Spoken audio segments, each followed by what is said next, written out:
Hello everyone, I hope so you will be fine. So today we are going to discuss another topic under the section of corporate finance, and this topic is short-term financing we are going to discuss. So guys, as we know, from company point of view, we need sometimes short-term financing. Financing means a like a loan we need. Why we need some funds? Actually, maybe we want to finance our working capital. For example, maybe you want to buy inventory. That's why you need a finance, right? And you don't need long-term finance. Maybe you're looking for short-term finance, right? So here we go. Usually when we under short-term financing, so we have three kinds of financing option here. So one is called market-based instruments that I'll show you, that it may include banker acceptance, commercial papers, these kind of things. Then another source of short-term financing is called spontaneous sources. Okay, so I'll explain what it is. And then we simply, the third option is we can simply take a loan from the commercial bank, right? So these are three options we have. So please remember, usually when we take a loan, so interest rates may be quoted in the basis point. This is just a word. I'm not sure they will check in the exam or not, but being a finance student, you should have what is the basis point. Actually, guys, in finance, 100 basis points is equal to 1%. Okay. If 200 basis points are there, so it means it's equal to 2%. Understood? For example, in the exam question, if we told you that we are taking a loan and maybe the interest rate is 500 basis point, okay, 500 basis point, so it means simply what you will do, so this 500 you will divide with the 100, so to get the percentage it will become what, 5%. So actually a basis point is 1/100th of 1%. For example, as I told you, 300 basis points equals 3%. Okay, so now guys, I'm starting with this first, spontaneous sources.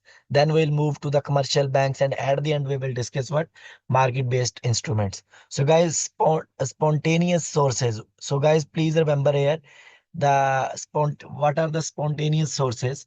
Actually, these are those sources of finance which is arising in the normal course of business. Okay, like it is maybe without management deliberate action. So these sources of finance you are getting, so these are usually interest free sources of finance. So I'm giving you example. For example, let's assume, we have sometime we buy the goods on credit, right?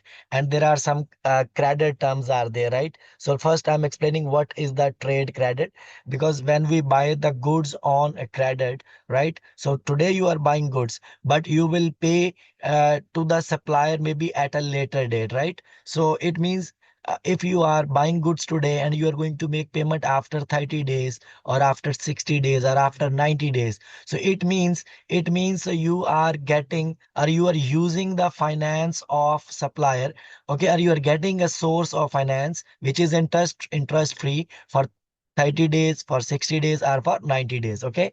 So now here guys, explaining what is trade credit. So trade credit resulting in accounts payable in the largest is the largest source of credit for small firms. As I give you example, if you are buying goods today on credit, obviously you will pay in a future. So it means up to the point of payment, it means you are using the money of other people, right? So it is created usually, trade credit is created when a firm is offered credit terms by its supplier. Now the word is, what is credit terms? Actually guys, here we have another definition of trade credit, and then I'll explain what is the credit terms. So trade credit allows a customer to purchase goods on account. On account means to say on credit. So it means you are buying goods today, okay, and we are receiving the goods today, and we will pay the supplier at a later date. This is what is trade credit. And when we buy the goods on credit, obviously there could be a credit term. So credit terms we need to understand. So credit terms will be given in your exam like this. it may be written like that, 2 10 net 30. So what it means, if it is written that credit terms are 2 10 net 30, so it means your normal credit period is 30 days. So this means a normal, like normally you have to pay in 30 days. Okay, but if you will pay within 10 days, within 10 days, okay, then you will get a 2% early settlement discount. Early settlement discount, if you will make payment early, okay, so then obviously maybe suppliers may offer you some discount. So credit terms can be written this way also, maybe 3 15 net 40. It means here your normal credit period is 40 days, okay, but if you will pay within 15 days, so you will get what, 3% discount. So this first figure is always for the discount, early settlement discount. This the second figure, you will get the discount if you will pay within 15 days. And this last figure is what is your normal credit period. So this is what is called credit terms. Now guys here, uh,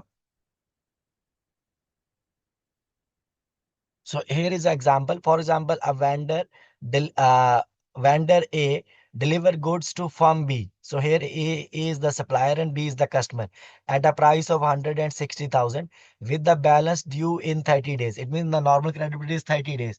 The firm B, because B is using the goods of 160,000, right? For how many days? For 30 days, which is like a trust-free loan. So it means this is what is spontaneous finance. So what is the advantage of trade credit now? I'm explaining here because spontaneous finance, I told you, spontaneous finance will arise automatically. You are using the money of other, interest-free money of other in your normal course of business without your deliberate action. Understood? So this is, it means trade credit is one of the spontaneous finance. Now, please remember there could be a other spontaneous finance as well. Then I'll come back. For example, let's assume uh, accrued expenses. Accrued expenses are those expenses which you have already incurred, but you will pay in the future date. For example, salaries. Maybe the salaries of the December will be paid in January. Let's assume wages, maybe week one wages will be paid in second week. Maybe interest which you will pay in future. Maybe dividend which you will pay maybe in future. So maybe tax payable or all other sources of interest-free spontaneous financing. For example, if I'm paying salaries of December in the month of January, it means December's money I'm using, right? For a couple of days. Maybe I'll settle the salary, I'll pay the salary on 5th of January, right? So this is also a spontaneous financing. But so you being a student, you should remember trade credit is the biggest source. Trade credit is the biggest source for the spontaneous financing. Now we have an advantage of trade credit. What is the advantage of trade credit? Like if you are buying goods on credit. So please remember this credit is available. Okay. And it is free during the discount period. Simply as I told you, if you have a normal credit which is 30 days and maybe you are going to pay, let's assume in 30 days, so it means you're using money of others and it is interest free. So when if you are taking discount, the amount of usable funds means say amount needed, how you will calculate. This is what is the important, because we will have calculations just after a few minutes for usable funds. Please remember, usable funds are also called what? Amount needed.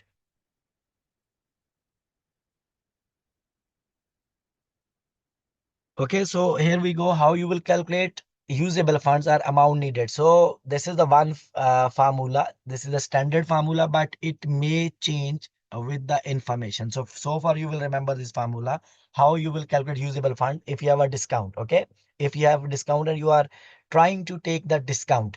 So invoice amount, we will take invoice amount multiply by 1 minus discount percentage.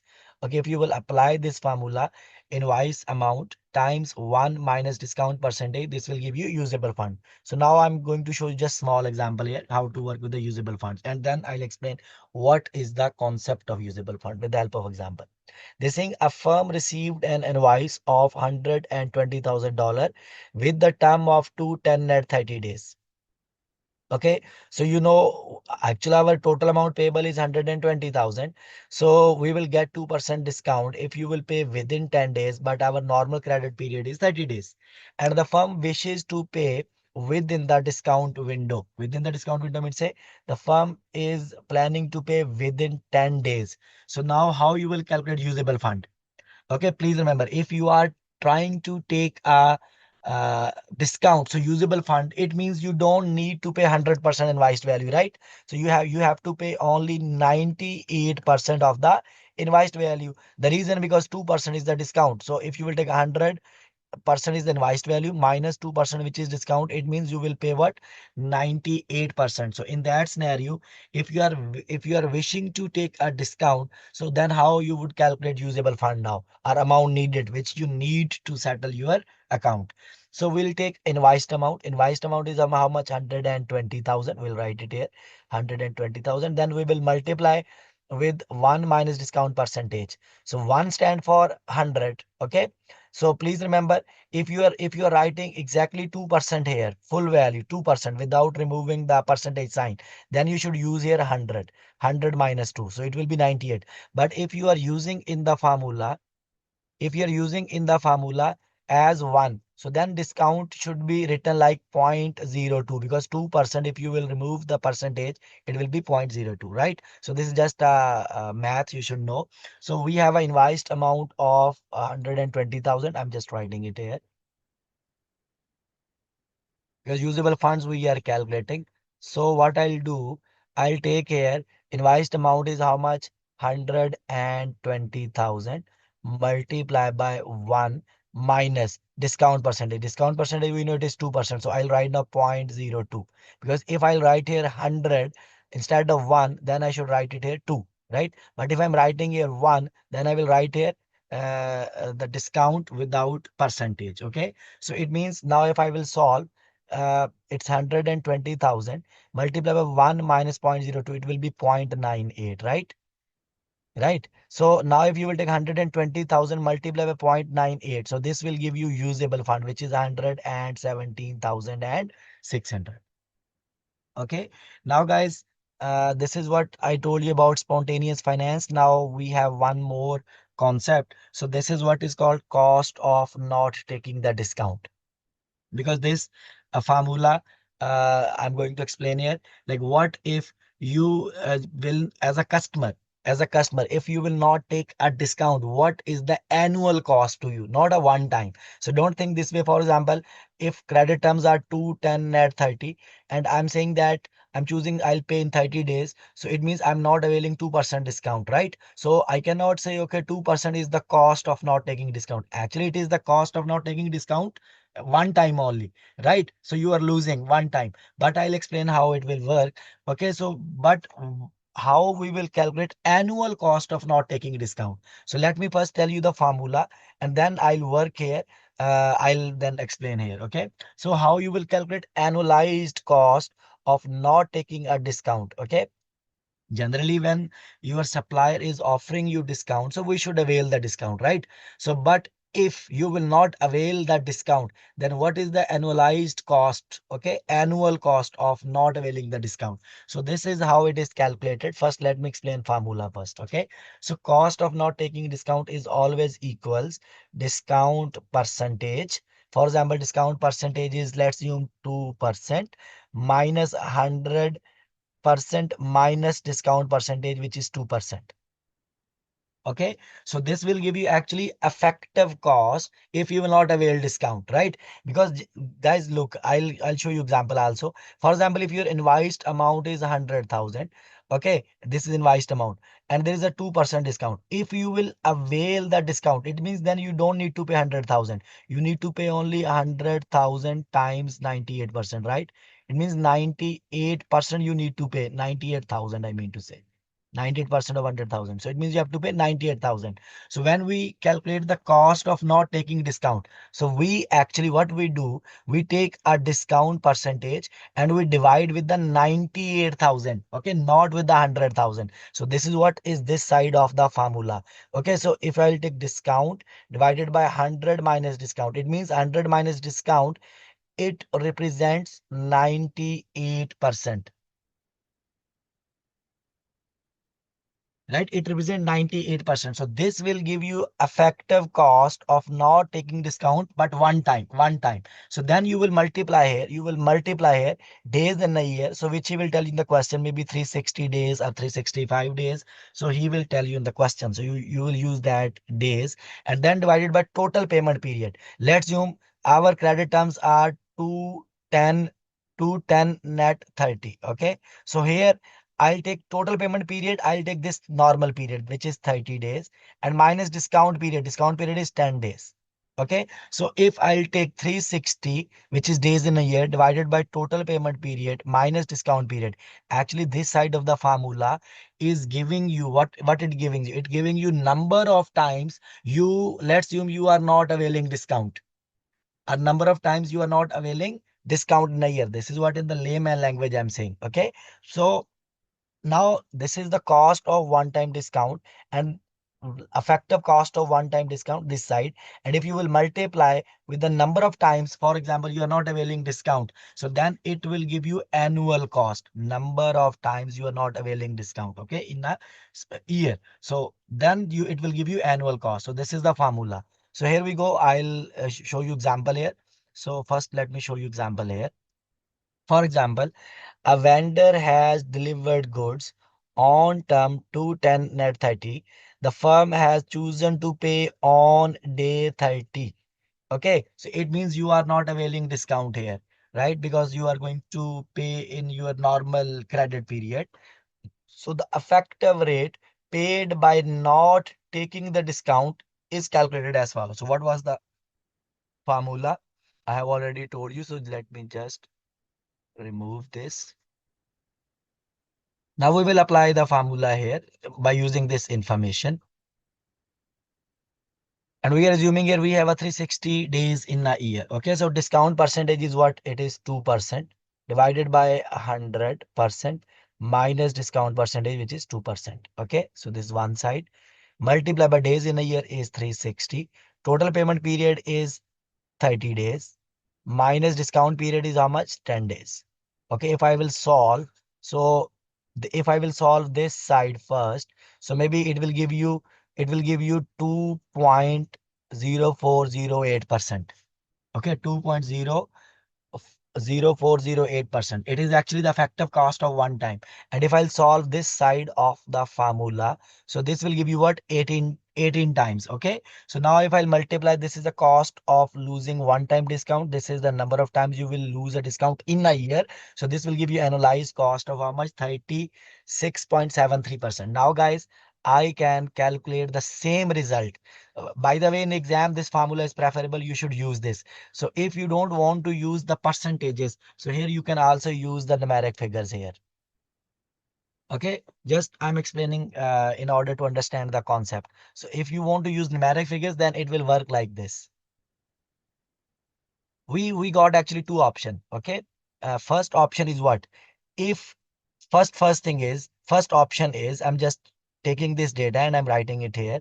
So guys, for example, first option is, so our total invoiced value is how much?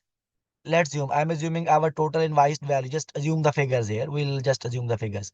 For example, our total invoiced value is 160,000. Let's assume. Okay. And if I will pay in 30 days, in 30 days, which is normal credit period. So I'll pay 160,000. Agreed. But if I'll pay in 10 days, 10 days. So then I'll get the discount, right? So then how much I will pay? I will pay 160,000. 160,000 is a assume figure. You can assume any figure here. So 160,000. Okay. So if I'll pay in 10 days, so I don't need to pay whole amount of 160,000. I'll pay only 98% of this value. The reason, because the reason I have 2% discount, right? So I can write this way also usable funds here. So 160,000 into 100 minus 2. Okay. 2 is the 2%. So you will get how much? 156,800. Okay. Now you have to understand concept. What is the concept here? If I'm paying in 30 days, I will pay 160,000. But if I choose to pay in 10 days, I have to pay 160,000. 156,800 within discount window. Okay. And in normal credit period, 160,000. Now, guys, please remember, if I have decided that I'm not going to take discount, so not taking discount, can you tell me what is the loss? What you will lose? So you will lose the difference of these two, right? Because in within discount window you would pay 156,800, but if I'm not taking discount, I have to pay 160,000. It means how much is the cost of not taking the discount in dollars? How much is the cost? So cost is the difference here, right? It means this is the cost which I will lose. This is the discount which I will lose if I'm not taking the discount, right? So I'll keep this figure here, 3,200 divided by 100%. 100% means a full invoiced value. Full invoiced value was 160,000 minus discount. Discount is on my 3,200. 3,200, right? And then I'll multiply days in a year, which is 360, and total payment period is 30 days, and minus what discount period is how many days? Discount period is your 10 days. So if you will solve it now, I hope so you will get the same result. Just try it. For example, if I'll solve this side first on the calculator, so it is uh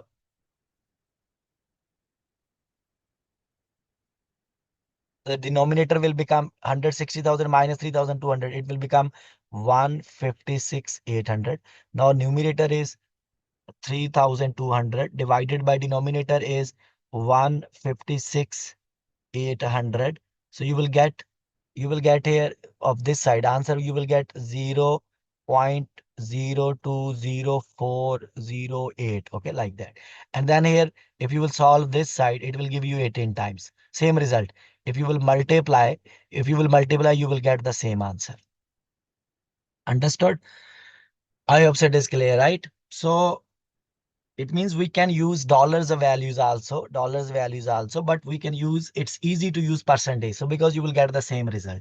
Understood, guys? So this is how you will work the cost of not taking the discount. Okay, not taking the discount, annual cost.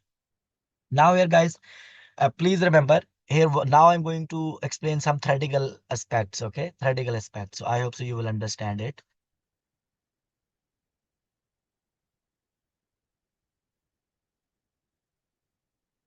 Because guys, for example, if our credit terms are 2, 10, net 30 days, right? Let's assume, if I'm just assuming.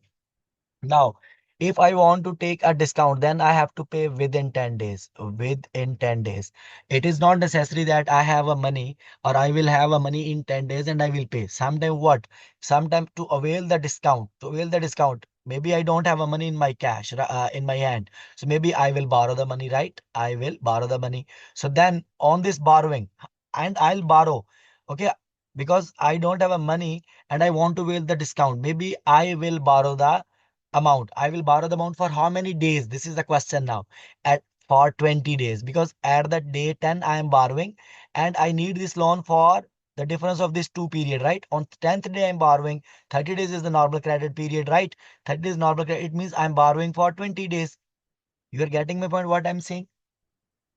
So I was telling you, maybe when we avail the discount, so sometime we need to borrow the money. And when we borrow the money, obviously we will pay interest on that, right?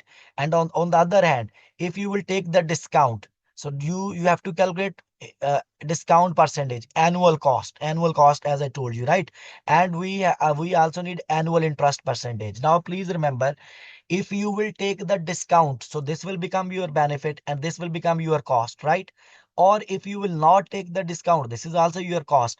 And if you will borrow the money, this is also your cost. You have to check now where you have a less cost, right? And that option you should choose as a decision maker. So this is what is the question. So here I'm reading this now and I'll explain, because I'll take to the main point. They're saying in order to take the discount, the firm must either have enough funds on their hand, yes, or they should use an alternative source of financing to acquire the funds. Maybe you will borrow the money. Like, either you should have a funds on your hand. If you don't have a funds on your hand, then then you have to borrow the funds, right?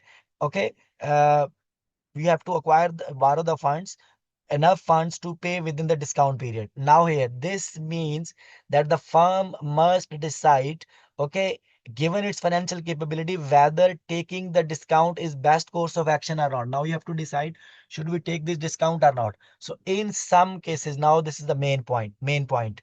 In some cases, if the cost of not taking the discount, like this cost, which you will calculate by using this formula, okay, this formula, annualized cost, this formula, if the cost of not taking the discount is less than the cost of alternative source, for example, cost of not taking the discount is 30%, or I just assume, for example, it is 10% cost of not taking the discount. And if it is less than what, interest percentage, for example, 12%.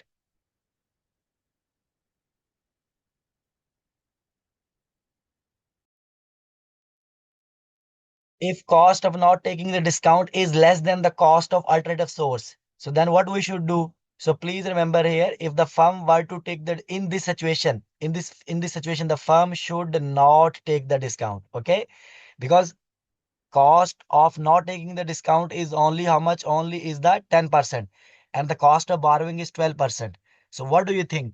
So should we take discount? Because if you will take discount, so you will just get 10%, but on the other hand, you are paying 12% interest. So that is why, if your cost of not taking discount is less than cost of borrowing, so then you should not take a discount. But if your cost of not taking the discount is more than borrowing rate, so then you should take a discount. I hope so you understood. It is little bit complicated, but you have to understand, right? So this sentence you should read it very carefully.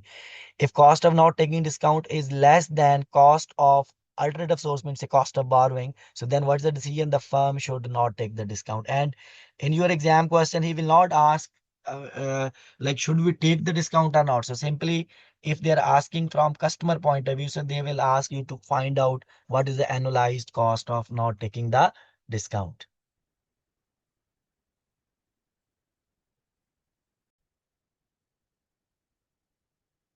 Now, guys, we are discussing here short-term bank loans. Okay, because I told you we have a spontaneous financing. One source is spontaneous financing. Second source is we have a loan from the commercial banks, loans.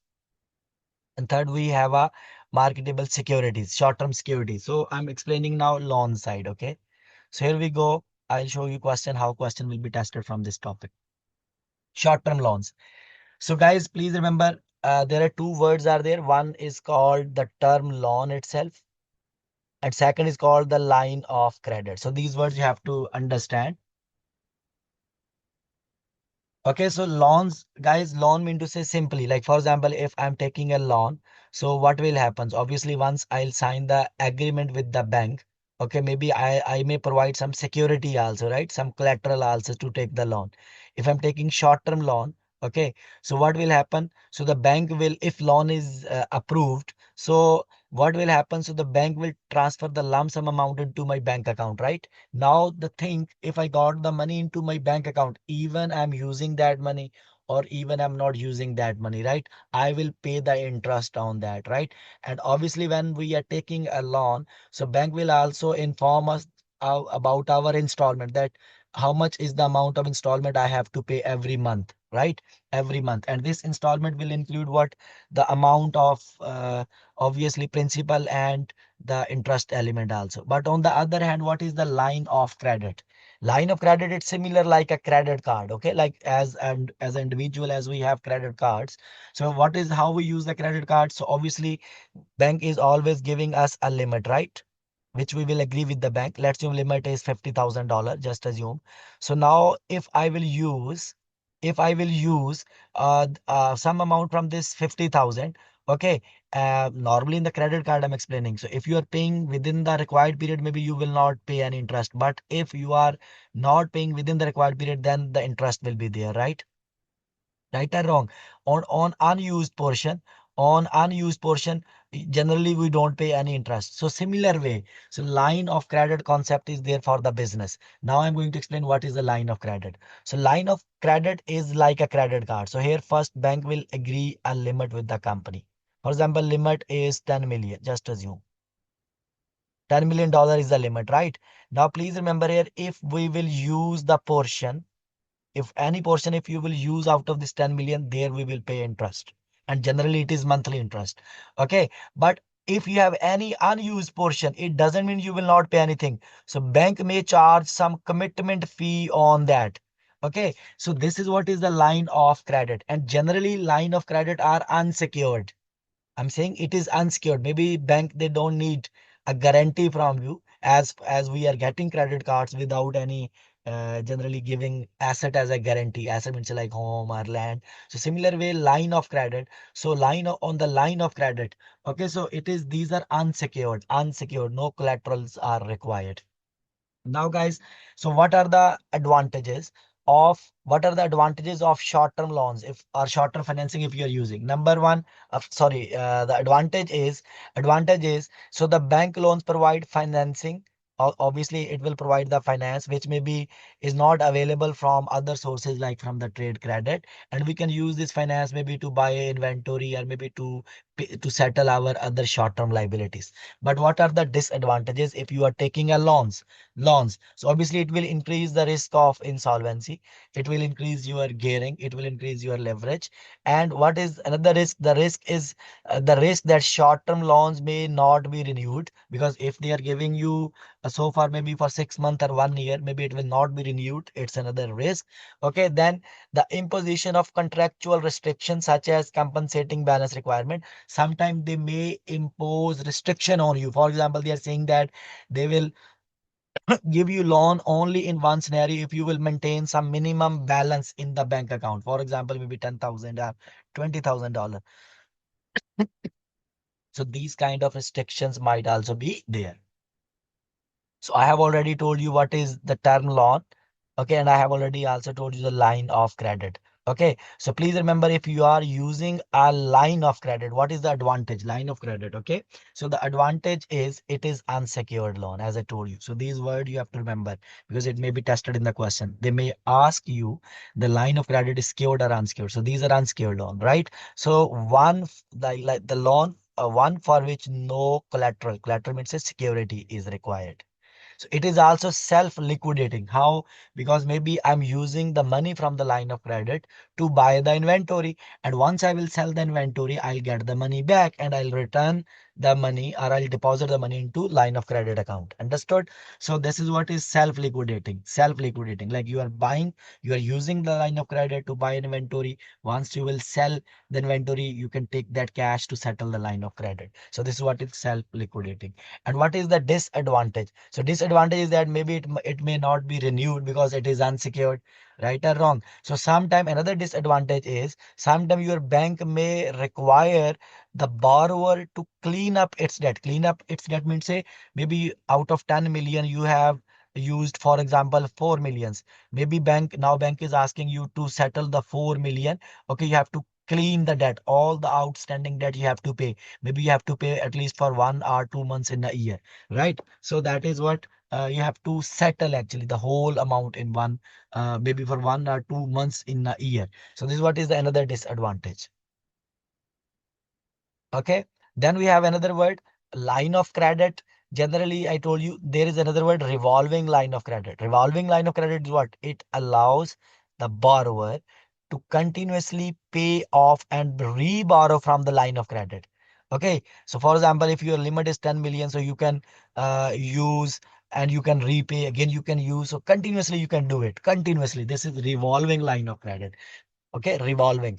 So maybe this just definition they may ask you. So here the borrowers, it's a line of credit, but revolving means, say, so here the borrowers continuously he can pay off and re-borrow from the line of credit. So I already told you in the line of credit, another drawback is so there might be a commitment fee on any unused portion of the line of credit. Okay, guys. So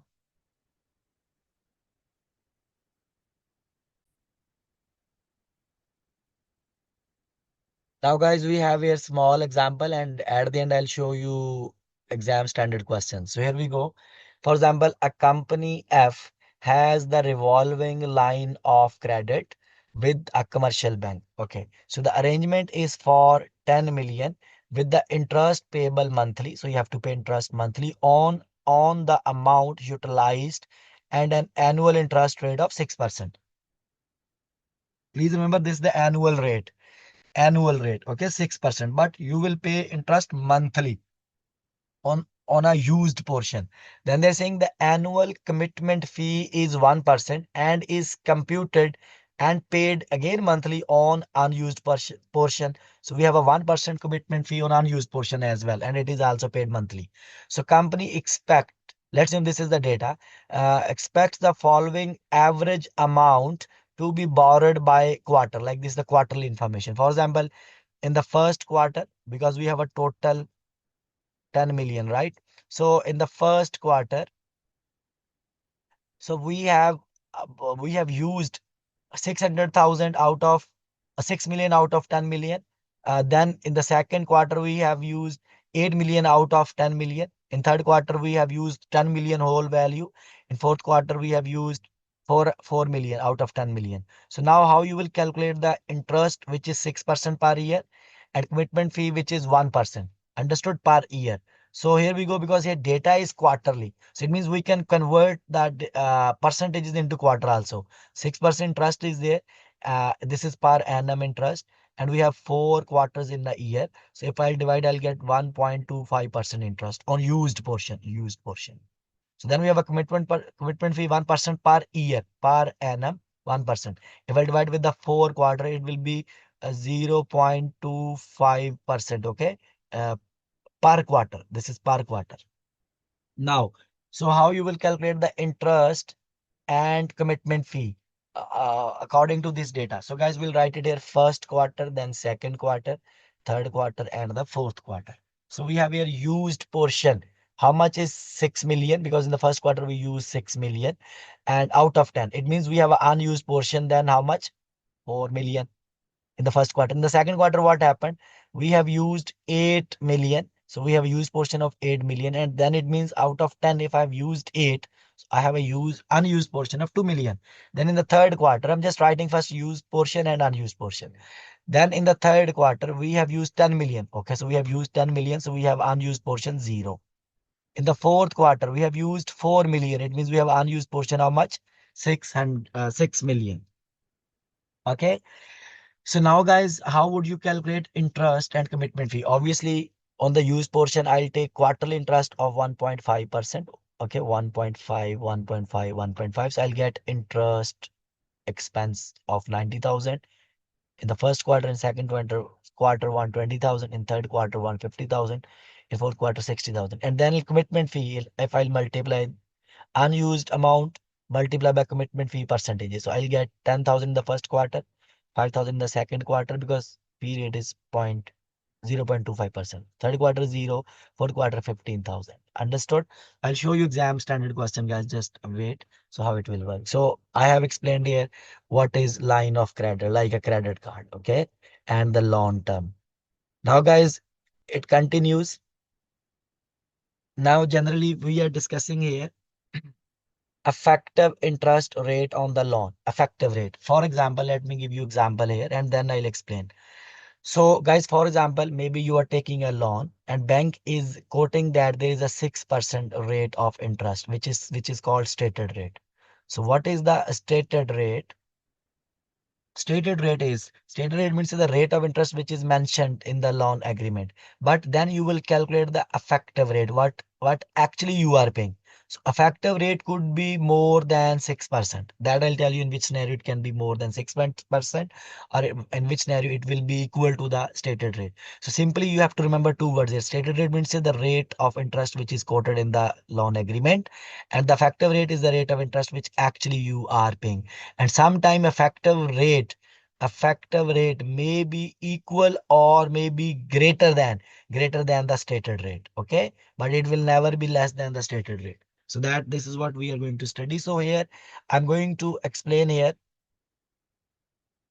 the case wise. Okay, case wise. So cases I'll explain here. Please, this is general formula, and these formulas will be amended according to the cases. So if I want to calculate effective interest rate by using dollars. So I can work this way. This is general formula, but this formula might be tailored with the situation. Okay, that I'll show you. Effective interest rate. If I want to calculate how effective interest rate is calculated by using dollars, so I'll take net interest expense. Interest expense I have to take. Interest expense, generally how you calculate, you take amount of loan multiply by stated rate percentage. So this will give you interest expense. And then you will divide with the usable fund. Usable fund. Usable funds, I told you earlier. So generally we take what? Invoiced value multiply by 1 minus discount. But it may be tailored also with the passage of time, that I'll tell you. Okay. So usable funds, so far you can remember its amount needed. That what amount you need actually. Okay.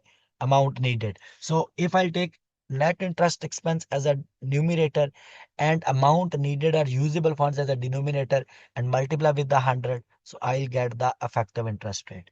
And effective interest rate can be calculated by using this formula. Please remember, I'm saying again and again, these are general formulas and it might be changed with the situation, because I'll show you situations now. So same result we can get by using another way, by using just percentages, not the dollar figures. I can calculate effective rate on, for example, discounted loan. What is discounted loan? I'll just show you after a few minutes. So there is another formula. I can use stated rate percentage divided by 1 minus stated rate percentage. Okay. If I don't want to write 1, if I'm writing 100 here, so let's assume stated rate is 10%. So if I'm putting 10 numerator 10%, divided by, then I have to take 100 minus 10%. Okay. 100% minus 10%. But if I'm keeping 10% as a 0.10, then I'll write 0.10 divided by 1 minus 0.10. Okay. This is how it will work.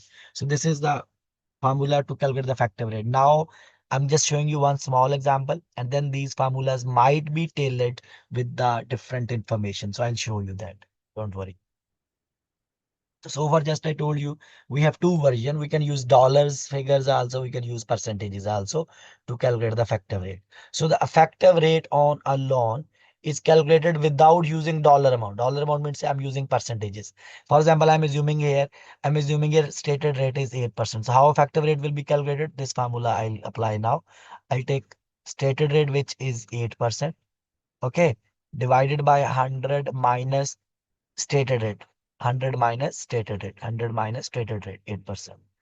Okay. If I'll solve, so this will give you 8.696%. This is the effective rate. Okay. So now, but this is just a general formula I told you. Now I'm going to tell you specific scenarios. Okay. And in each scenario, I'll tell you how you will calculate effective rate by using dollar or by using percentages. So here we go. This in the exam question, he may tell you these kind of things. Number one, because these are actually types of loan. We have a three types of loan in our syllabus. One is called simple interest loan. So here, how to calculate the effective rate, I'll show you. Then we have a discounted loan. These are the tailored situations. As I told you, the formula will be amended. So for discounted loan, how would you calculate effective rate? And then we have a loan with compensating balance. Loan with compensating balance. In that scenario, how you will calculate effective rate. So these three situations are there in our syllabus. Simple interest loan, discounted interest loan, and loan with compensating balance. Three types of loans. Okay.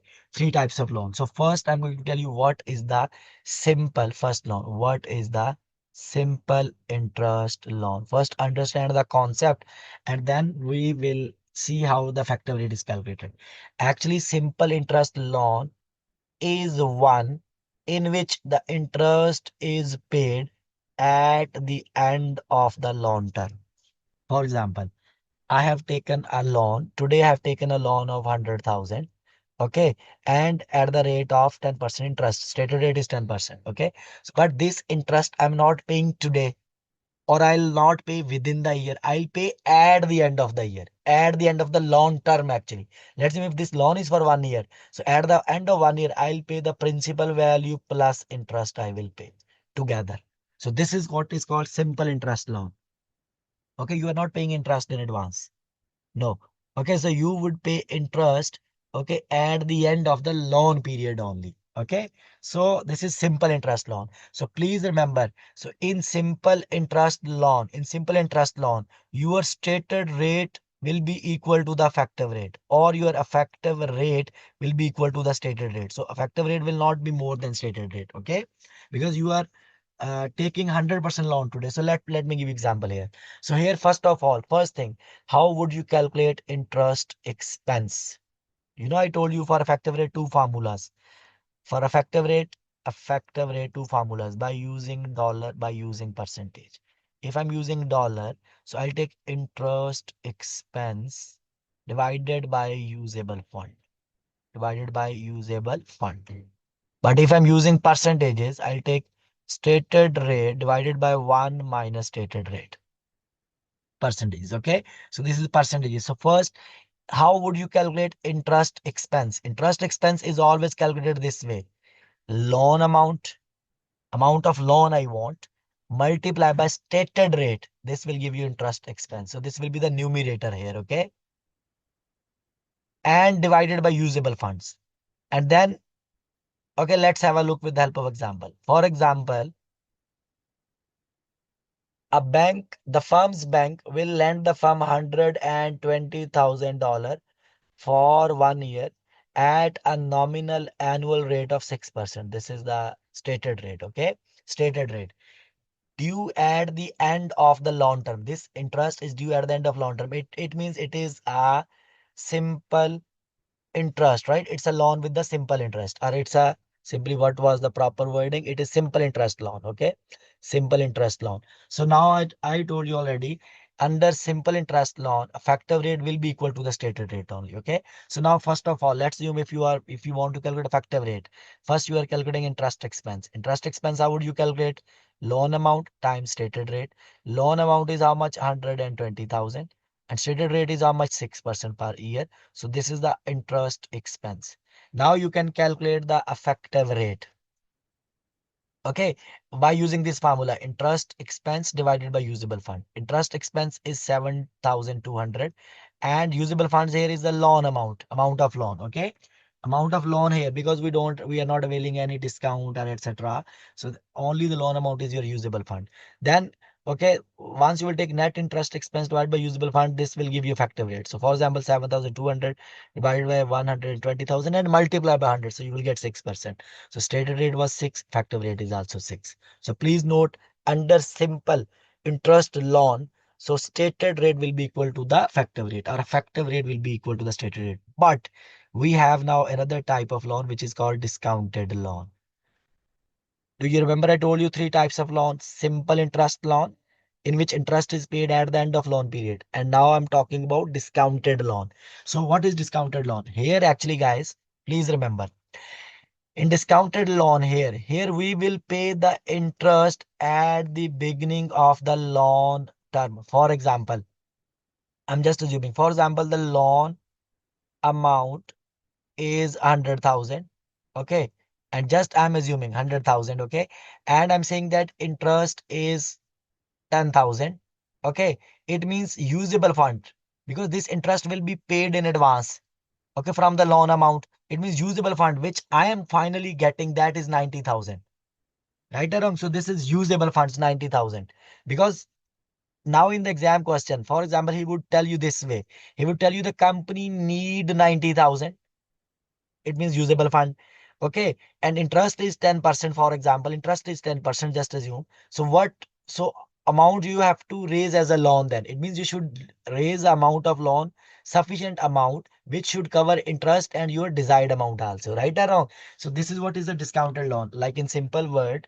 So I'll tell you calculation, don't worry. In simple word, discounted loan is the loan in which interest is paid at the beginning of the loan term, not at the ending of the loan term, at the beginning of the long term, loan term. Okay. Now, first of all, whenever you are dealing with the discounted loans, first thing you have to calculate loan amount, because in the exam question he will tell you amount needed, he may tell you. So from amount needed, if you will add interest, so this will give you loan amount, because if you will take some amount of loan, x amount of loan, from there you will pay interest first, then the remaining figure will be amount needed for you, right? But if amount needed is given, so then it means I have to add interest and this should be the amount of loan, right? So this is what is the first thing if you are dealing with the discounted loan. So first we have to calculate what? Loan amount. And what is the formula for loan amount? We will take usable funds, usable funds, for example, 90,000 divided by 1 minus stated rate. 1 minus, let's say stated rate is 10%, so 0.10. Okay. So if I will solve, so this will give you loan amount. Okay, this will give you loan amount. Okay. Then how would you calculate interest expense? Second thing, interest expense. You need this loan amount, whatever you calculated here, loan amount.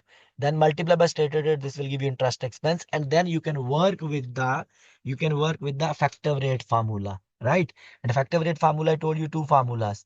By using dollars, by using dollar, it is interest expense divided by usable fund, not loan amount, usable fund. That's why effective rate will be higher. Okay, here. And by percentages, you can use stated rate divided by 1 minus stated rate by percentages. Okay. So this is the effective rate formula. Now let's go through with the help of example. For example, they're saying that a firm needs 900,000 of usable funds. This is usable funds I told you. Like we need 90,000 finally. Okay. 90,000. Its bank has offered to make a loan at a 8% nominal rate. This is the interest rate, stated rate on the discounted basis. It means we need 90,000. So, but we have to take a loan more than 90,000, which should cover 8% interest, and then remaining amount should be 90,000 in our hand, right? So that's why first we have to calculate the loan amount. What was the formula? Loan amount formula is usable fund divided by 1 minus stated rate. So usable fund is 90,000 into 1 means 100% minus stated rate is 8%. If I will solve 90,000 divided by 92%, it is 97,826. So this is the amount of loan. And this is the usable funds, 90,000. So the difference simply the amount of loan and usable fund is your interest. But the difference is how much? 7,826. This is the interest figure. But interest you can calculate, no problem. You can calculate interest. How you will calculate interest? So interest expense, how would you calculate if you want to work? So you need loan amount into stated rate. So loan amount is this amount, 97,826 into stated rate is 8%. So this will give you same interest figure, 7,826. Okay. So now I can calculate the effective rate. What was the formula? Effective rate by using dollars. Dollars. Formula is net interest expense divided by usable funds. So net interest expense, I have already calculated 7,826 and usable fund is 90,000 because this is the final amount we need. Okay, so multiply by 100, so you will get 8.698%. See, stated rate was 8%, but effectively you are paying 8.698%. You are effectively paying because you are using 90,000 only instead of 97,000.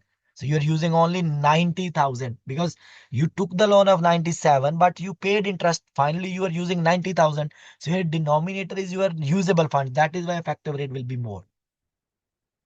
Okay, so I can calculate the effective rate by using percentages also, which will be stated rate divided by 1 minus stated rate. So stated rate is 8% divided by 100 minus 8%. So it means 8% divided by 92%. So if you will solve, you will get this answer. Okay, guys, I hope it is clear.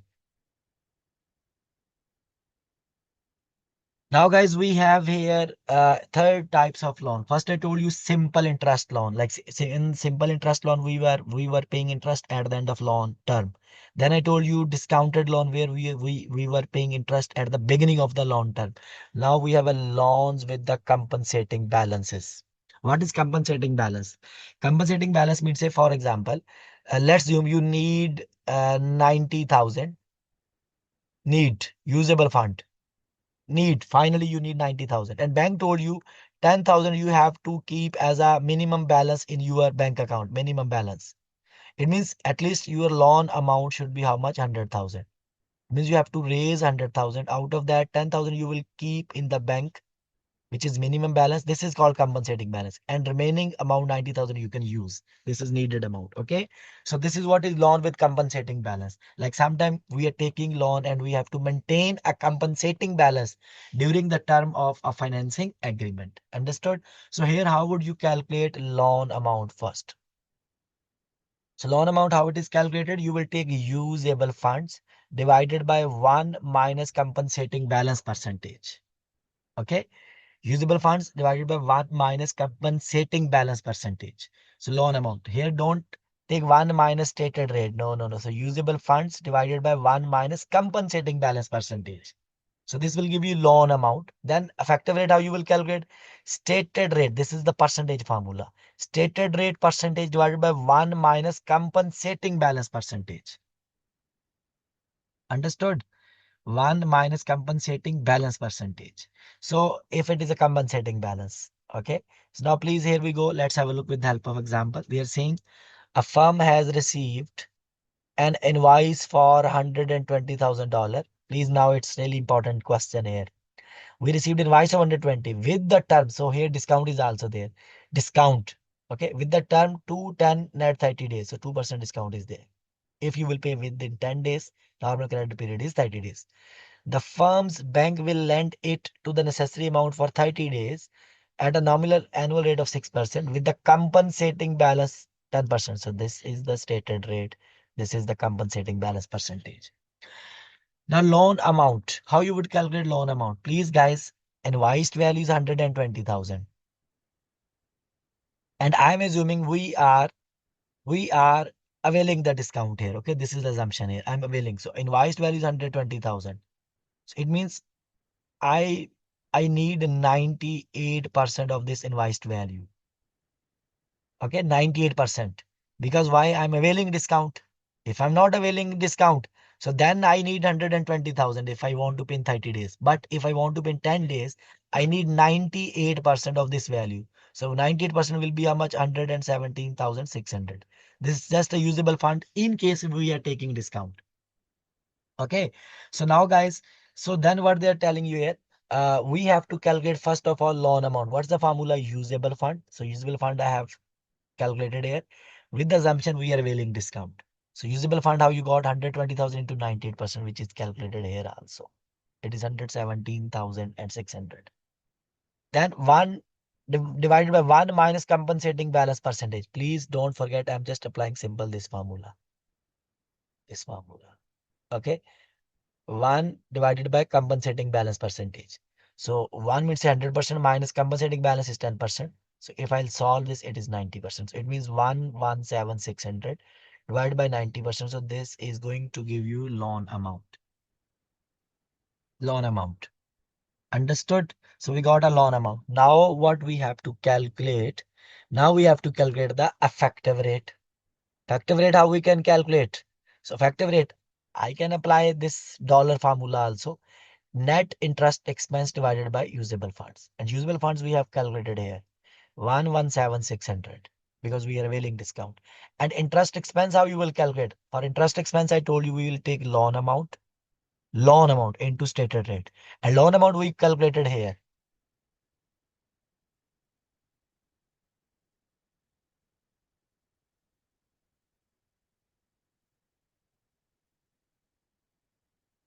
And loan amount we have calculated here, guys.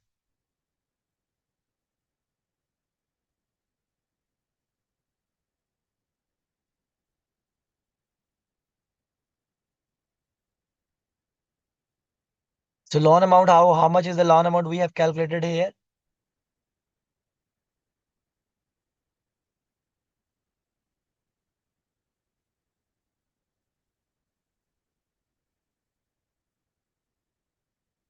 So here is the value of loan amount 130,667.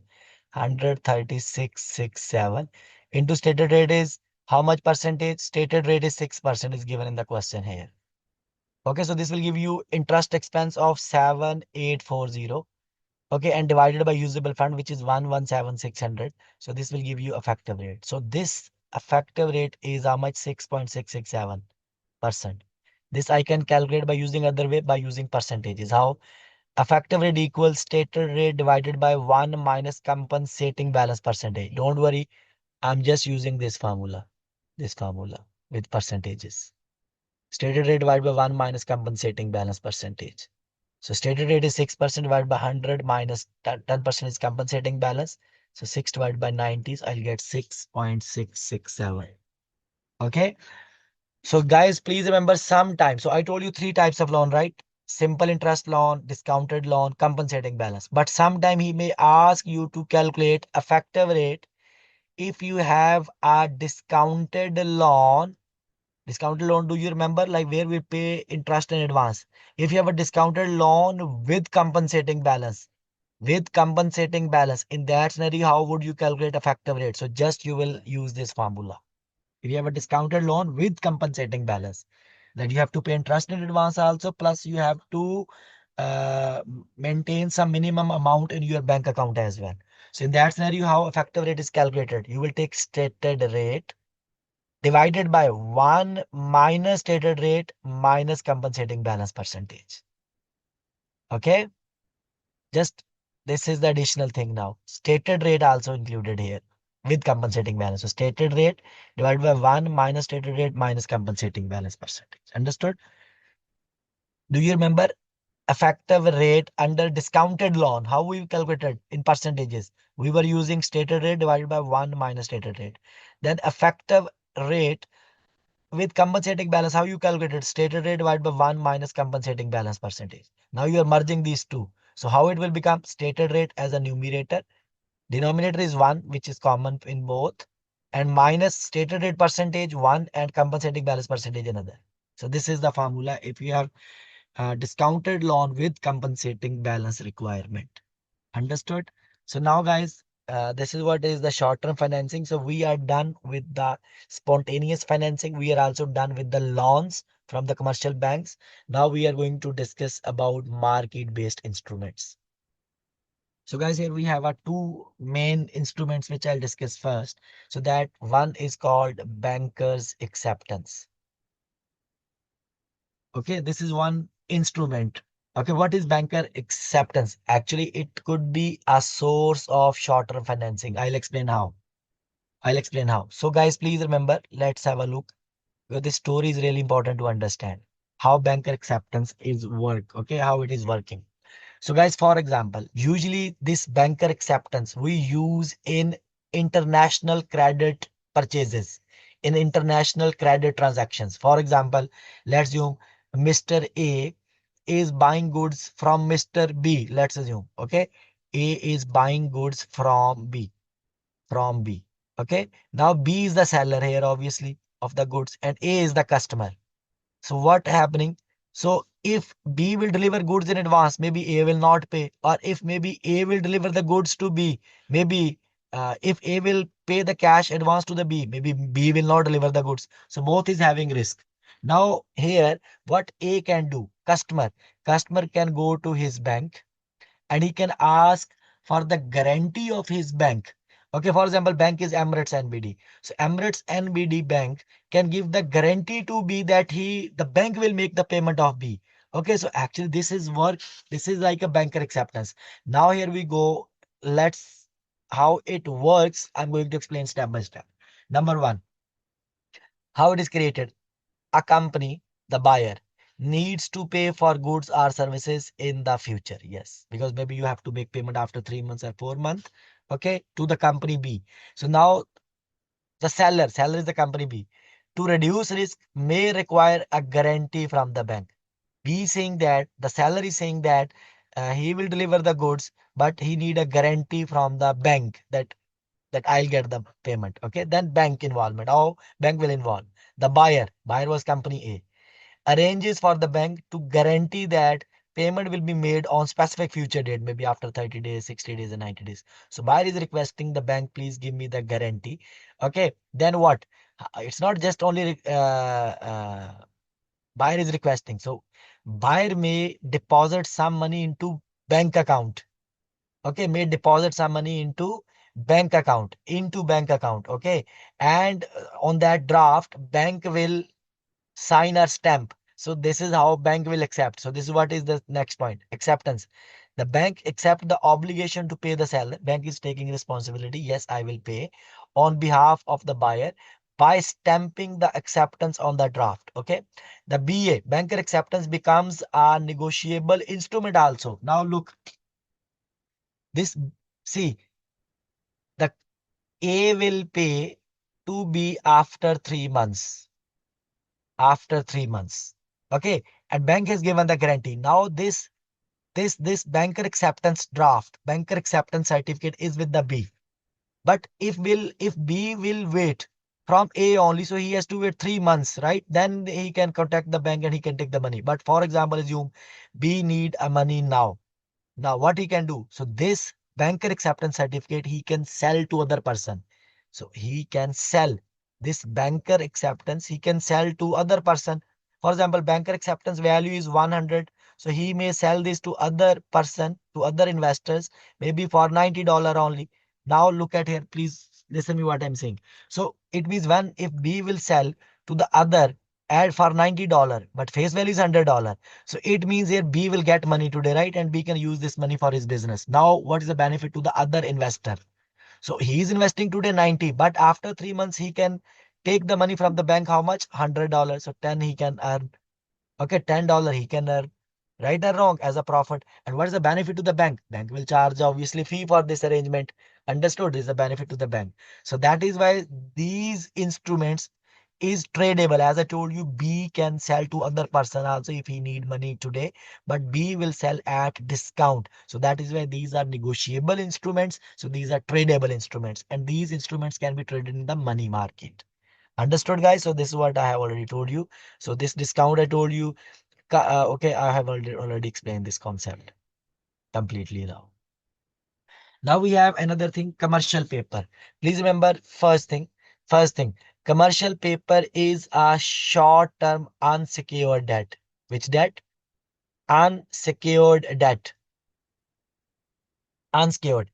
Instrument issued by the corporation to meet short-term funding needs. I can just give you example. As a company, if you are issuing loan notes means like a bonds, right? So you are issuing loan notes to the public to take a loan. So similar, but the bonds are issued in the stock exchange, right? The capital market. But if you want to take a loan, okay, but for the short period and from the money market, not from the stock market. So in that scenario, you can issue the commercial paper. So these are totally unsecured. Unsecured means that there is no guarantee provided by the issuer or by the company. Understood? It means if these are unsecured, only highly rated companies can issue. Not every company can issue because people will not buy. People can buy only unsecured debt or unsecured commercial paper of highly rated companies. Okay. So they're saying these are short term unsecured debt instrument issued by corporations to meet short term funding needs, such as financing inventory. Maybe you want money to buy inventory, or maybe you want money to pay payroll, covering operational expenses, etc. And usually these commercial paper has maturity of no more than 270 days. It can be issued for maybe 60 days, 80 days, 90 days, maximum to 70 days. Because it is unsecured, because these are unsecured, it relies only on credit worthiness of the issuing corporation rather than any collateral. So just you have to, only as I told you, highly rated companies can issue. So what are the key features of commercial paper include? Key features. Number one, shorter maturity. Maturity ranges from few days up to 270 days. Then unsecured. These are unsecured. Unlike loans or bonds, commercial paper does not require any collateral. So these are unsecured. Issued by corporations. Large credit-worthy companies issue commercial papers, often as alternative to bank loans. Okay. Then discount price. It is usually issued at discount. For example, face value is 1,000 pound or dollar. So, but it may might be issued at 970 pound, because today it means purchaser is investing how much? 970, but he will get back face value. So $30 he can earn.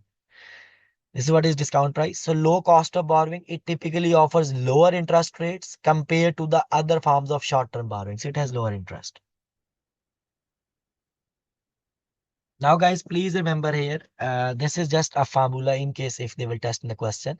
The formula to calculate annualized yield to of commercial paper or annualized cost, how you will calculate. Return from investor point of view, cost from company point of view.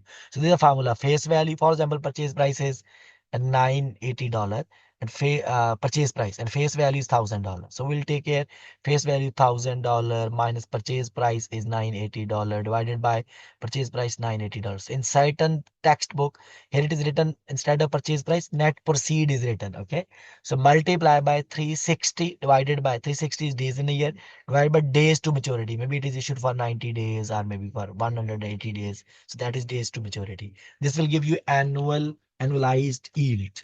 Understood? So this is just remember if he's asking to calculate annualized return. So this is the formula you will use. Or annualized cost. This is the formula to use because cost is from the company point of view. He is paying, company is paying, and it is written from the investor point of view.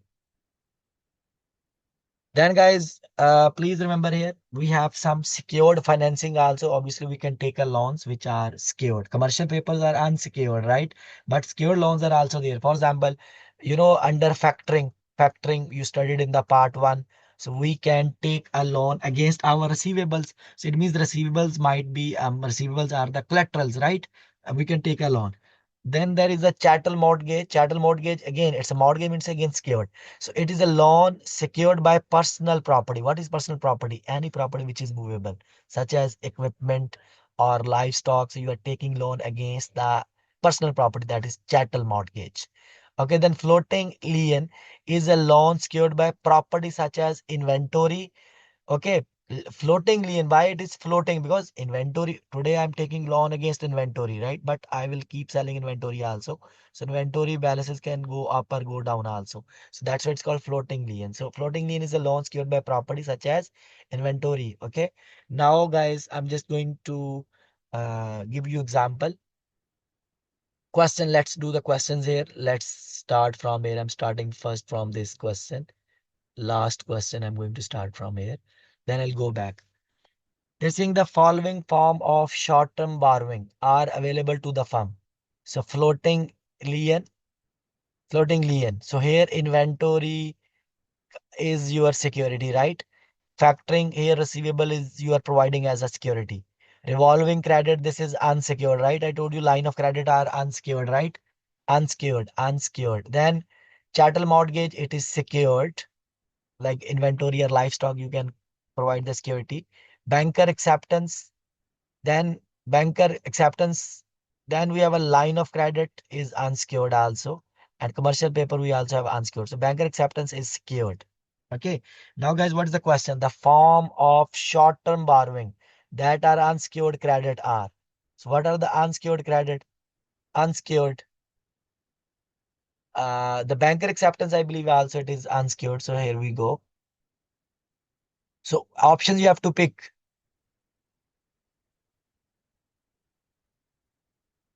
Because in banker acceptance, I told you, you may deposit money in advance or you may provide money in 60 days when the payment time will come. Okay.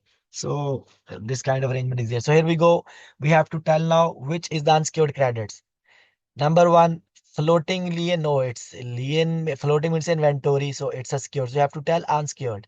Floating lien again, it is inventory is a security or inventory is security. It is again not the option. Then factoring here receivable is the security. So it's also not the option. Then revolving credit, line of credit is unsecured. Banker acceptance is also unsecured.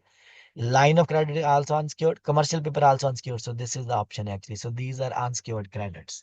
Revolving credit, which is part of line of credit, banker acceptance, line of credit, and commercial paper. This is the answer. Okay.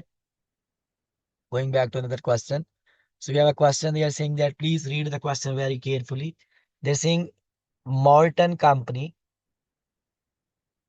Morton Company.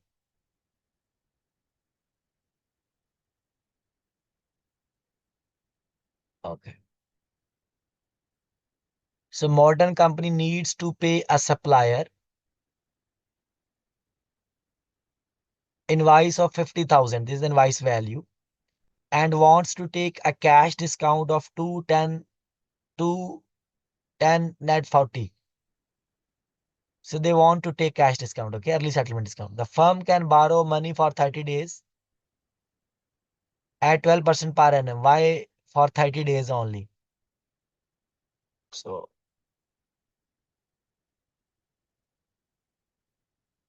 why for 30 days? Because normal credit period is 40 days. If you will pay on 10th day, you will get 10% discount. It means if you are borrowing on 10th day, okay, normal credit period is 40 days. It means you are borrowing for 30 days, right? Because you will borrow and then take the discount. So then they're saying if the firm can borrow money for 30 days at 12% per year, plus 10% compensating balance is there. Okay. Now, assuming Morton company borrows, there's a compensating balance, like you're taking loan on compensating balance. Okay. With compensating balance. Assuming Morton company borrows the money on the last day of the discount period, last day of the discount period is 10th day, and repays it 30 days after, like on 40th day, like after 30 days, means say 40th day. So the effective interest rate on the loan is, how would you calculate effective interest rate? So here, guys, you have a loan with the compensating balance. He didn't tell you that it's a discounted loan. It's not a discounted loan. It's just a loan with compensating balance, because in the discounted loan you are paying interest in advance. He didn't tell you anything here. So you have to calculate only effective rate, okay, effective interest rate with the compensating balance. So what is the formula? Do you remember the formula? The formula is, so effective rate, how you will calculate? Effective rate equals stated rate divided by 1 minus compensating balance percentage. So stated rate was how much? 12%. It's given in the question. You can check it here. It's a 12%, and compensating balance is 10%. So 12 divided by 100 minus compensating balance is how much? 10%. If you will solve, so you will get what? 13.33%. Understood? I hope so it is clear. Now I'm showing you another question. For example, a company has received a 1 year commercial bank loan of 7.5% discounted interest. 1 year loan, discount interest, you know the interest you will pay in advance, with a 12.5% compensating balance. Okay, now it's a discounted loan and compensating balance. The effective annual cost of the bank loan is closest to effective rate. I told you, if you have a loan on discounted basis plus compensating balance basis, then effective rate, how would you calculate? So stated rate divided by 1 minus stated rate minus compensating balance percentage. You have to please memorize these formulas. So here stated rate is how much? It is 7.5%. 7.5% divided by 100 minus 7.5%, and minus compensating balance is how much? 12.5. So if you will solve this, okay, so you will get here what? You can just solve it here. So you will get it here how much? 9.38%. Understood? So now showing you another question.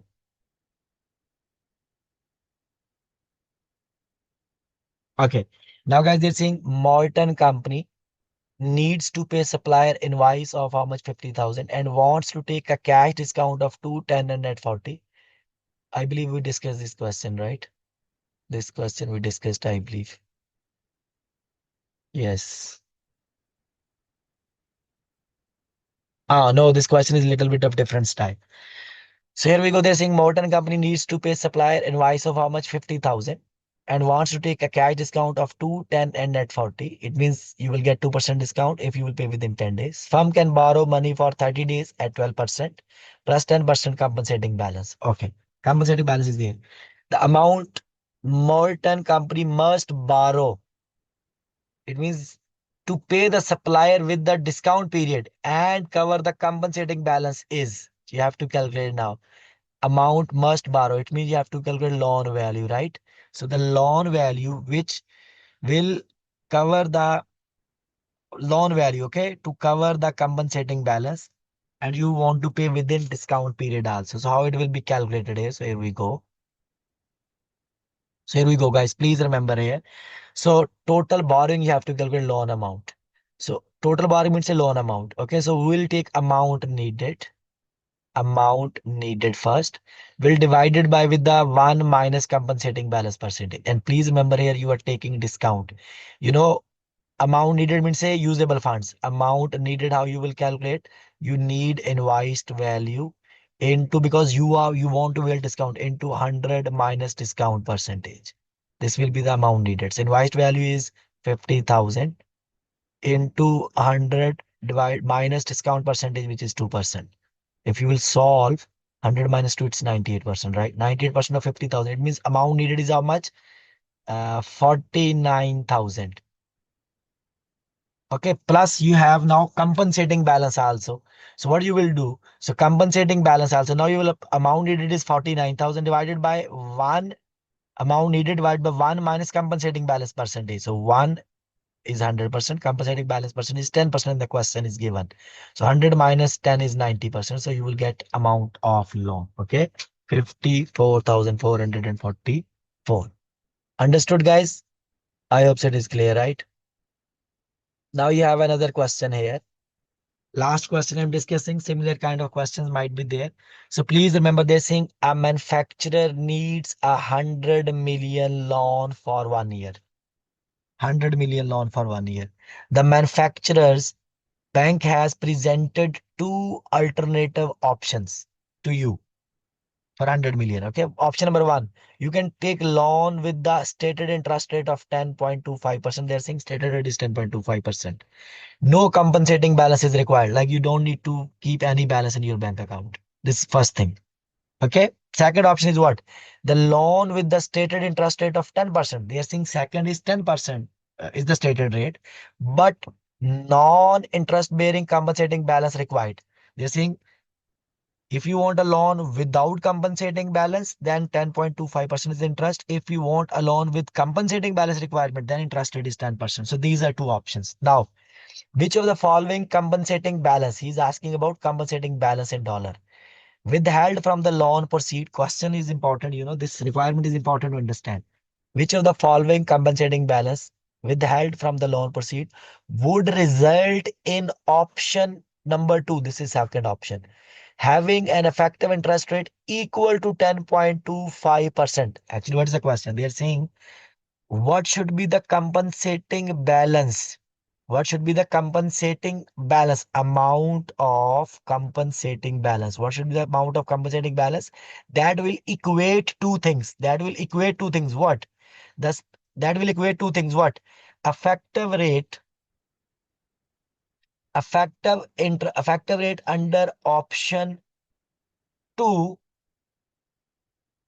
It will equate the effective rate of option 2 to the stated rate of option 1. Stated rate of option 1. Stated rate of option 1 under is how much? 10.25. They're saying what should be the amount of compensating balance which will equate the effective rate 10.25% of option number 2 with the stated rate of option number 1. So this is actually the question, right? Please go through the question one more time, the requirement.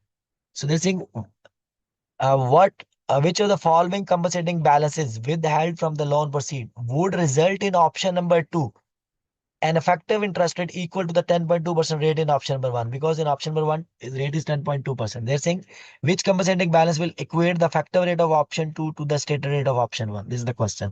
So now you have to work with this way, guys. I'm showing you solution here. So first of all, we know effective rate formula with compensating balance we will apply. So effective rate formula is what? Effective rate, because I want to calculate effective rate. And then I can move to the compensating balance amount. First, I need to know effective rate and compensating balance percentage. Because in the exam question, he didn't tell you compensating balance percentage also. Because first you should know compensating balance percentage, then you can calculate the amount. Okay. So we'll calculate the effective rate by using compensating balance. How you calculate effective rate, guys? Effective rate equals stated rate divided by 1 minus compensating balance percentage, right? This is effective rate formula. So this is what is written here. Effective rate equals stated rate divided by 1 minus compensating balance percentage, right? Now, could you please help me to solve? So we'll put the data now. Effective rate is how stated rate is how much? 10% the question. In option number 2 is the 10%, right? In option 2, stated rate is 10%. So divide by 100, 1 means 100 minus compensating balance percentage I want to calculate first, equals effective rate. And effective rate is how much? Effective rate is already given I want to create with the 10.25%, right? This is the question in front of you. So it means 10.25% is equals to 10% divided by 100 divided by compensating balance percentage. Now would you solve it? So what I'll do, I'll take 100 minus 100 means I can keep it as 1, okay? I can remove the decimals also. So this 10% I can write as a 0.10. So it will be more easy now. So this I can keep as a 1 minus compensating balance percentage. And this I can write as 0.1025 and remove this percentage. Now we can just solve this equation mathematically to find out the compensating balance percent. So how it will be? It will be 1 minus compensating balance percentage equals 0.10 divided. This will be divided here 0.1025. And if you solve 1 minus compensating balance percentage equals, if you will solve this, so it will be how much? Maybe it will be equal to 0.9756 if I'll solve this. Now, guys, I want compensating balance percentage. What I can do, I can take 1 minus, this is plus, it will become minus here, 0.9756 equals compensating balance percentage. Now, if I will solve further, it will be equal or multiplication, guys. Uh, it will be, here it is, guys. Actually, it is math. So we got this answer. First, 1 minus compensating balance percent equals this. Then we have to take compensating balance. Yes. So it will be how much now? I'm doing correct. So it will be how much? It will be compensating balance percentage will be here. Compensating balance percentage will be here. How much? If you will solve this 1 minus this area, so you will get 0.0244. 0.0244. It means compensate balance percentage. I can just convert it to percentage. Compensating balance percentage by multiplying with 100, it will become 2.44%, right? So I got now compensating balance percentage. Can I calculate the figure now? Now I can calculate compensating balance dollars. So how I can calculate the dollars? I can simply take the amount of loan into 2.44 percentage. This is loan value. Okay. Because go back to the question from where you got this value. Just go back to the question. Here he told you 100 million loan. This is the loan value. If I take value of loan, which is 100 million into 2.44 percentage, 100 million you can write obviously by full value also into 2.44%. So you will get compensating balance value. It will be how much? 2,440,000. So this is going to be answer. So this is the question, guys. This is what he's asking. Like what amount of compensating balance? Compensating balance is how much? 244 tetra zero. Okay. What amount of compensating balance withheld from the loan proceed would result in option 2 having the effective interest rate equal to the option 1. Understood? So this is the amount of compensating balance. So first you have to calculate compensating balance percentage. Then you can calculate the compensating balance dollar. Understood, guys? I hope so it is clear. Thank you, guys.